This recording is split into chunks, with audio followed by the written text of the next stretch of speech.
Hi everyone, Alex Trujillo from FlightScope here. Today I got my colleague joining me, Tyler Burnett, and we're going to discuss a little FlightScope short game app. Tyler, how you doing, bud? I'm good. How are you? Oh well. So let's first of all let's just let everybody know we want to make this open forum, answer any questions you might have. If anybody wants to come on screen with us and ask us a question, please let us know. I do see that we already have a question in the ask a question section, so let's go ahead and start there and see what we can do. So this question is from David Seal. It says, I can't share videos using share data to an email address as it's stuck in Outbox on both the iOS video app and the iOS short game app, and the send button does not work either. Yes, I'm connected. David, I'll send that over to the developers. I'm not sure what's happening there. One thing you can do for us that will help us is in the applications, there's going to be in the settings, there's going to be a send feedback feature. If you can click on that and just give a brief description of what you're experiencing, that will send it over to the developers as well with all the files, all the log files that they can look at and see what it is that you're experiencing. Obviously not normal, but they can look into it and find out what the issue is there. Thank you for the question, sir. All righty, Tyler. So let me know when you're ready to share your screen. So Tyler's going to be manning the software on his end, and we're just going to go through kind of walk through setup, and then we'll go into a session, and we'll go from there. So, okay, I'm going to share now. So for those of you, obviously FS short game is going to involve an X3. You want to make sure that there's a few things you want to make sure of is when using it indoors, we want to make sure that you keep any interference away from the radar. So for putting and short game, it's important that the environment is as clean as possible. And what I mean by that is not having any fans in front of the unit or low-hanging fluorescent lighting, computer fans, computer station fans. Those things can affect the radar. And because in putting and chipping, the club and the ball are moving very slow, they're also moving very close as far as speed goes to one another. It's important that we have as clean as an environment as possible. For example, in our studio, we have like a garage door. We try to just face the unit away from that, because if you putt towards that metallic door, it's a big, massive metallic door. You can get some bounce back from that. So there is some ways to clean your environment. So if you do have to putt, let's say, to the metallic door or the garage door, there is some things you can do to help the radar. One of the really good things that you can use is it's like a metallic mesh or an insect mesh. You can find this at Lowe's or Home Depot or your local hardware store. And it's a very small little mesh, and you can just put that in front of the metal object, and that will help the signals or the radar from getting that bounce back. So we got another question here from Rick that says, if you have only 3 tiles on the X3 or the Mevo Plus to help, would you with short game, what titles would you use? Great question, Rick. As far as short game goes, or the short game app, it's obviously only for the X3. In putting, I would focus on club speed, ball speed, and then the horizontal launch, because I think those are the most important things to get the ball rolling where you want it to. So, what speed that was my club moving, what speed did I put on the ball, and in what direction did the ball start? So I would personally focus on those 3, but again, just depends on what you're working on. Great question. And just to make it clear, the Mevo Plus does not work with the FS short game. The FS short game app is strictly for X3.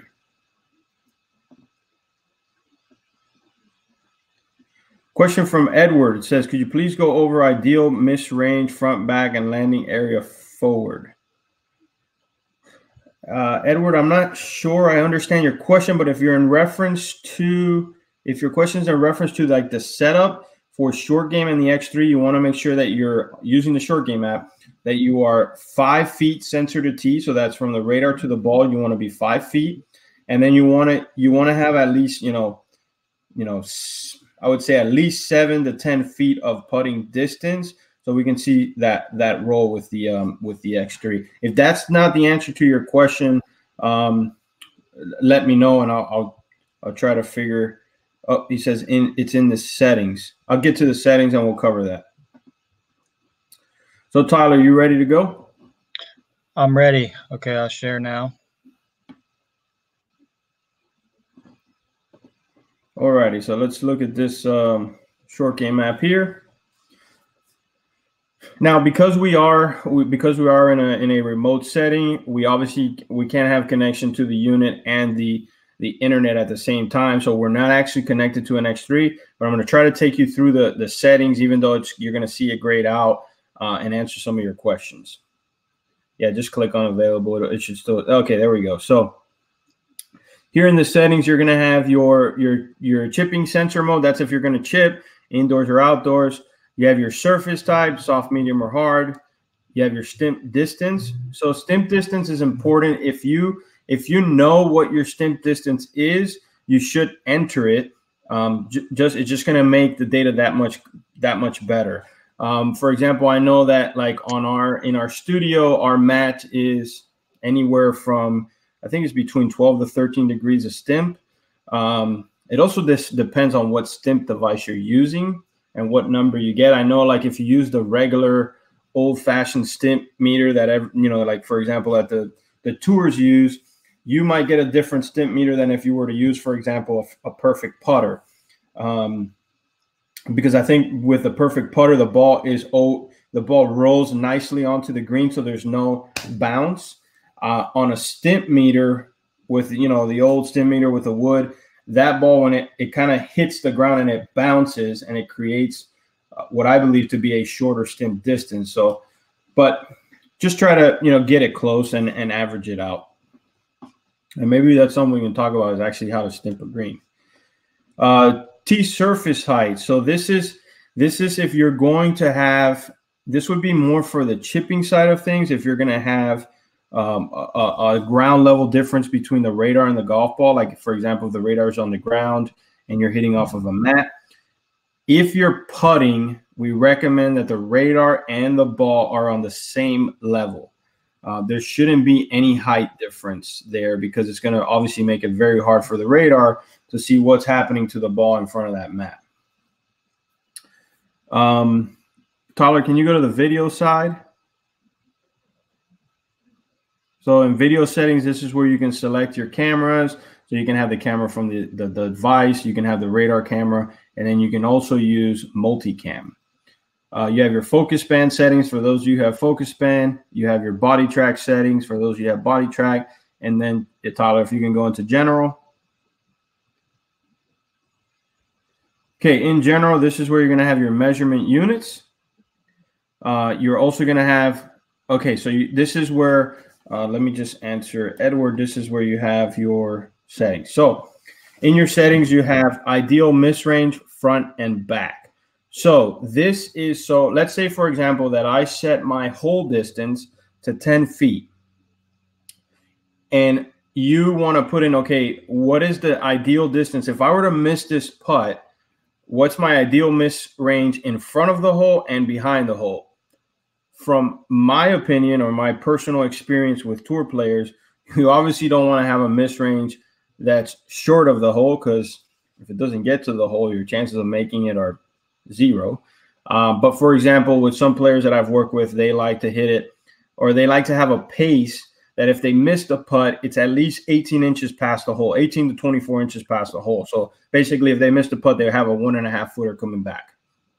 So I would, in ideal miss range back, I would put a foot or a 1.5 feet as far as my ideal miss range.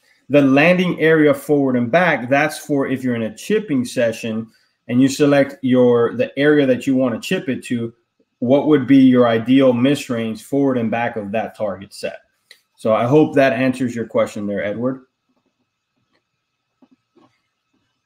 And then the landing area diameter, again, that's for a chipping session. It's just how wide of a diameter you selected.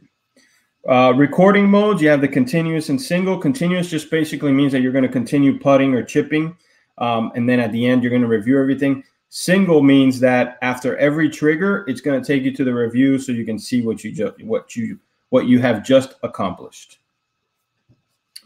And then I think we covered that there. And then let's go ahead and go down, Tyler, if we can go to user. And then this is just going to be your basic information. All righty, so let's go back. And if Tyler, if you want to take us into a session now. All right.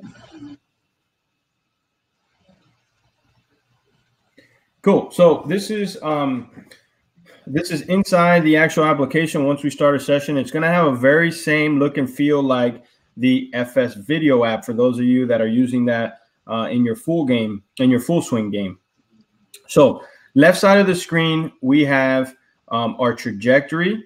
We also have the pin that we selected. So for this particular shot, we set up the pin to 10 feet. And then we have our different views. So in this current view, we're set up to have the 4 screens. So on the top right here where it says views, you can see that we have the 4 selections. Tyler, can you go to single screen selection? So this would be your single screen. Go to double screen. So here's your split screen, and then you got 3 and your 4. So we're going to go ahead and go back to the 4. So what we have here is we have the first camera feed is from the iPad or the computer in this case that we were using. The second or the middle screen here that we see, that's actually the image from the radar. And then the last screen is our data or our dashboard. Tyler, can you drag number 2 into the bottom screen? And this image was from a multicam device. In this case, it was an iPod. So we basically have 3 video feeds. Go ahead and play it.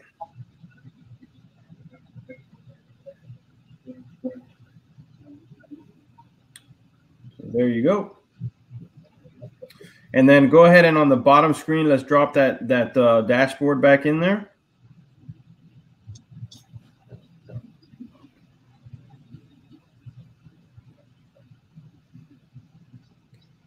Okay, we have a question from Pete that says, can you explain this video component a little more integrated versus radar? Okay, so Pete, so you basically have 3 options of video. You have 1 and 2 video option, which could be your operating device. In this case, it was a computer, and that computer had a camera, or if let's say the computer had a webcam attached to it. If you're using your iPad, you can use that camera. The second feed can come from a multicam device, which would be like your iPod or your iPhone or your iPad or any other source. And then the third feed would come from the radar. Now, you can also, because you have the multicam capability, you don't have to necessarily use the radar feed if you wanted to. You can just use you can use view 1 and 2 for down the line or face on or above the head or wherever you want to put it. So the radar camera is obviously fixed and it's internal, so it's just going to show you what it sees from down the line, and then the other 2 you can kind of move around. So that's how the video works. Now, in this application, you do have the option of recording or doing what we call a screencast. So that record function that you see there on the right, and Tyler, don't select it because then it's going to throw our screen sharing off. But that recording function allows you to basically do a voiceover. So you can move the screens around, you can speak. This is where you can kind of do your video lessons, and then you can send that over to your customer. On the Windows platform, this feature is still available. On the iOS platforms, for those of you who maybe joined one of our previous webinars where I talked about that, the iOS or Apple have decided to create their own native solution and have basically disallowed us from doing this type of feature. So in iOS, what you would do is you would just scroll down your menu from the top, and then there's a section called screen recording, and then you can do it through there. But everything will be stored locally on your, for example, on your photo library. So Windows, we can still do Screencast. iOS, we have to go use the native solution that Apple has decided to implement. So we have a question here from Angel that says, how and where do you set the distance to hit? Great question. Tyler, let's go. I don't think it's going to let us because we're not connected to a radar, but Angel, I'm going to talk you through it. So if you notice on the top of the screen where it says live putting, once I'm in live putting, to the left of that, you see the little, basically the 3 little target circles. You click on that and you're going to see a scroller that allows you to move up or down where you set your target. So for this case, we set it to 10 feet. You can move that to whatever you like. However, it's only going to let you do that if you're connected to a radar and you can go into the live feature. Because of our screen sharing that we're doing here, we can only connect to the internet, so we're unable to connect to the radar at the moment. So, but that's how you do it. And if you run into any trouble doing that at home, just give us a call and we'll get you going there.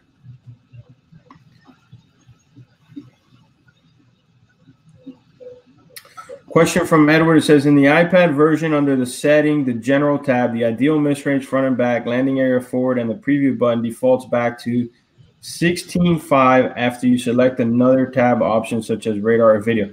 Good question, Edward. That must be a bug. I haven't seen it. I will do a verification on it after this webinar, and I will send it to the developers. The good thing is that we do have some of our developers on all of these webinars. I can see on the list here, there's a few of them on here. So they'll get the information. Again, if you can share the feedback, that'd be great. That really helps them a lot. But I'll make sure that they look into that, because that's definitely has to be some type of little bug we got to whack out of there. Awesome. So any other questions, anything you guys would like us to go over? I mean, the principle of this application, as well as the video app application, is that we really wanted to make this as easy and user-friendly as possible. We wanted to give you the ability of being able to drag and drop information and customizing your screens, but also keeping it very simple. And I think we've been able to accomplish that. What I can tell you in future is that we are working on merging all of our applications into one, with the exception of Skills. Skills will always be on its own, and we are looking to do some really nice things with Skills that's currently in the works. So you'll basically, instead of having 2, 3, 4 applications, you'll just be able to have 2, and everything you need to do will be right in those apps. So you'll have Skills on its own, and then everything else will be in one app. So I'll just see if we have any other questions here I can answer. Any ask questions section. Hey, Tyler, anything from your end that you'd like to discuss or maybe mention? No, thank you guys for joining. We apologize for having to cancel the first time. We just had some unforeseen circumstances, but thank you all for joining us again today. And there will be a recording of this too, so if you want to watch it again, you're welcome to. But yeah, no, I think nothing really from my side. Awesome. Yeah. And just again, guys, I mean, the beauty of these webinars is the interaction. So, you guys asking questions, that's really what makes this nice. It really brings to light things that we maybe haven't catched. So I know there's been a few bugs and things of the sort that we've been able to find through this, through these webinars. And so it's really good. It's really good to just keep that communication open. And, obviously we want to be able to help you guys with anything that you have unanswered. I have another question here. I have 2 questions. All right, here we go. One is from Angel. It says, when I have used the PC software for chipping, I have noticed that you can only do one shot at a time and you have to view the shot. Is there a way to be able to hit shots without having to hit next shot? A good question, Angel. I think you'll have to switch to continuous. I believe that's the functionality, is once you go to continuous, you can just continue hitting. I will do a verification as well after this, just to make sure that that's still the case. But either way, the developers will look into it and I will let you know. But to my understanding, and the last time that I used the chipping, you just hit continuous and then you can kind of roll through it. We have a question from Axel. It says, when putting and chipping with the app, would it be possible to include PGA or LPGA stats of what the perfect speed or numbers would be? Axel, that's a great question. We have been trying to work on getting some information on that. It's a little tricky because everybody's putter weight is different. Everybody's swing weight is different, and everybody's inputting a certain amount of speed to the ball. So, for example, you have your, you got your, let's call it your die putters. Like I would consider like our good friend Bubba Watson. He's a die putter. He likes to see the ball just trickle into the hole, where then you have other players that actually like to see if they miss the putt, they want to see it go by 18 inches to 24. So their ball speeds are going to be completely different. Their lines are going to be completely different. But we will try to get something where at least you guys can compare what the average would be. So great question, and we will definitely work on that for you. Alex, I can handle Ray's question if you want me to. Okay. So yeah, Ray's asking where you can find the recorded webinars for viewing. So I'm going to go ahead and just really quick share my screen so you can see. I have the browser open now. So can you see my screen, Alex? Yep. Okay, so this is on our website, flightscope.com/webinars, and here they're all listed. So you can see the upcoming ones. This one, obviously, a short game, and then we have VX app next week and history of FlightScope. And then if you go down to the webinar archive, you can see all of the ones we've done. And then as soon as this one's done and clipped, we'll make sure to get it on the site. So you can look out for that maybe in the next couple hours. Awesome. Thank you, sir.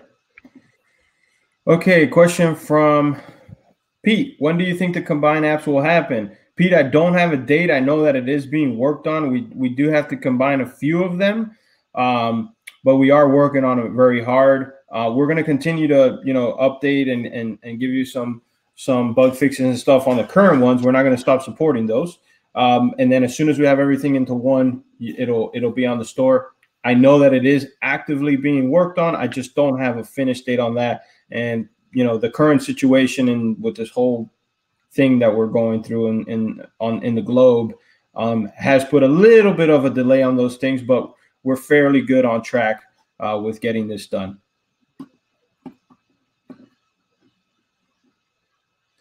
Question from Bart. It says, what kind of numbers and stats do you see from tour players from the putting aspect? Bart, honestly, what I really see is obviously every player is unique, just like in full swing. But the one thing that I do see with them is that whether let's say they're an into-out putter. So you guys have probably mentioned like Tiger. He's a player that he kind of feels like he wants to hook the putt. What we do see is that the repeatability of their stroke. So if you put them on, you'll notice that their path and their launch angles are always going to be really, really, I'd say within a degree or a degree and a half. They're not going to vary outside of that. So they have really good control of how they're basically impacting the ball. How that stroke is coming through the impact. So I think that's kind of what they become masters at, is that they're really good at just being able to repeat the same stroke time and time again, no matter what the distance is. Obviously, all that they're doing is applying more length or force to get more speed. So I think just, from what I see out there, they're just really, really good at doing that. I know if I get on there, sometimes I could be, 4 degrees into out, and then the next putt I might be 0. So like, that ball's not going to be, they're not going to react the same unless I try to make some manipulations to the face. So they're just very consistent. If you put them onto there, doesn't matter if they're 4 degrees into out, but they're going to do that every single time. So that they're going to have repeatability to their stroke and to what they're putting on the golf ball. So David Seal does video sync to my FlightScope? Can you show this? So David, they do. What will happen is if you have, so on myflightscope.com for video storage, you do have to have a subscription because obviously storage space costs money. So if your subscription is full, I believe you get 3 to 10 videos free. If that's full, then it's going to prompt you to upgrade your subscription. What I can tell you is that is also under review. We're reworking all of our pricing on the subscription for myflyscope.com, and that will also be out shortly. It's really inexpensive. I think like it's going to be like 100 videos. You pay like $2.99 a month or something like that. It's going to be very, very inexpensive, but all of that should be able to feed right up to myflyscope.com. So a question from Axel says, would it be possible to see the point where you strike the ball to see how consistent you are or how far off center? Same question also for long game. Axel, that's something I'll have to ask Henry, our CEO and founder, inventor of FlyScope. I also have to ask our engineers. I don't know, if there's a possibility there or what has to be done. I know that it's been looked at, but I'll get you an answer on that. I have to definitely talk to engineers. That's way above my knowledge base.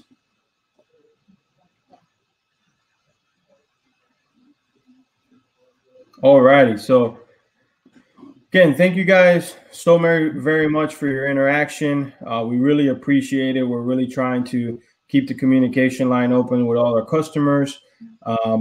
Let us know. Send us any feedback, any webinars you'd like to see. We're going to try to get some more Q&As with some of the tour players. Obviously, with them now being back on the road, they're pretty much all playing, so it's a little tougher to do. But we would definitely want to get some tour players on here for you, and you guys can ask them some questions and stuff. So, Alex, I think Henry has some videos maybe he wants to show really quick if we still have some people on. Sure. I don't see him on the list.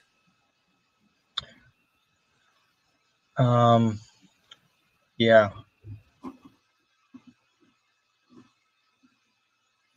Log into Henry, not the FlightScope one. Oh, okay. I see. He's logged into our FlightScope account. Yeah, he'll have to log into his personal. If you guys want to stand by, we'll give Henry a chance to get on here and show you some Phantom videos. Give us a few seconds. And again, this will all be recorded. So if you want to watch it later, if you guys got to go, you want to watch it later, you're more than welcome to. You'll be able to fast forward through this section here.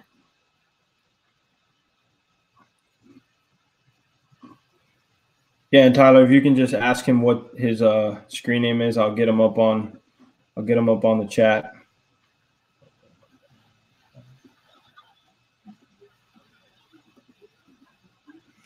So any other question, comments? Anybody wants to maybe come on and join us on the live feed and ask us a question? Make this a little interactive. I'm still waiting for one person to accept my coming on live stage and break the ice with this. Only one that wants to share the screen with me is Tyler and Henry. Let's see if I can see him on here.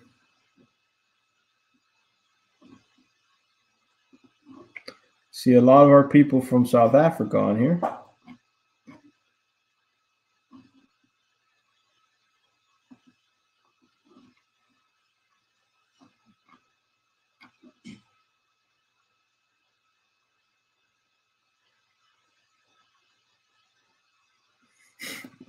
I like your image there, Axel.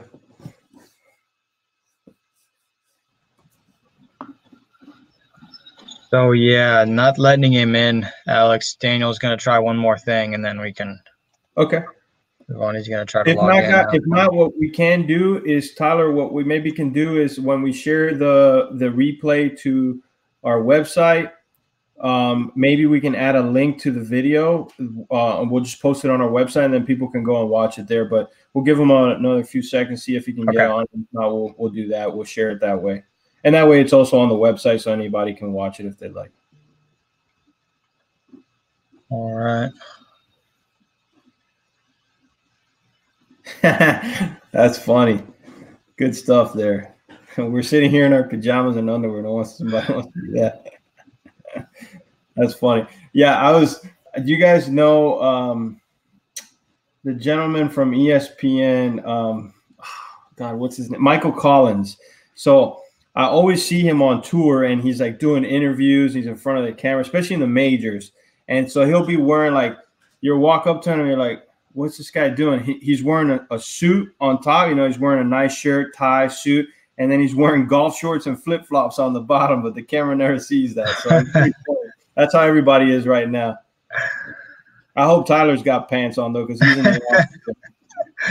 I'm at the office, so I do have pants on. Good. That's a good thing. I see Pete asked a question here. I don't know if you want me to share my screen again with the software. Oh, yeah. It says Pete asks, can you show us quickly how to add the various items to a putting session? Your example was already populated with 4. Yeah, no problem. Let's do that. All right. I'll share my screen.